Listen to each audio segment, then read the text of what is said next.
A slip of the tongue by the Prime Minister has prompted some new questions about Gordon Brown's view of himself. It happened during Prime Minister's questions as Mr Brown defended his decision to bail out the banking system.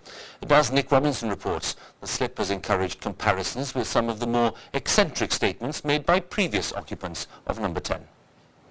Not Flash, just Gordon. That was the slogan Labour's advertising agency came up with before they knew he'd saved the world. In case you hadn't heard, the revelation came in the Commons today. The first point of recapitalisation was to save banks that would otherwise have collapsed.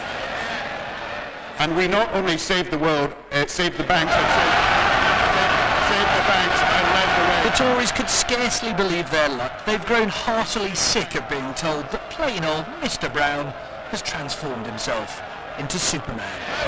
Well, it's now on the record. He's so busy talking about saving the world, he's forgotten about the businesses in the country. The House of Commons is still echoing to the sound of laughter as MPs ponder the notion that the Prime Minister has saved the world.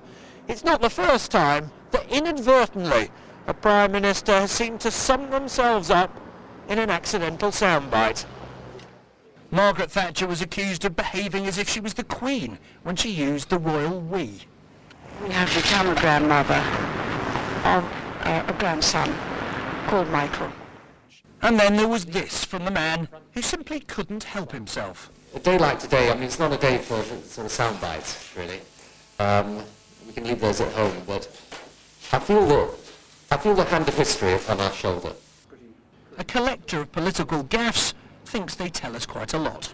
I think that this was, in the clinical sense, a Freudian slip. It wasn't something he meant to say, but it was something he meant, and he said it by mistake.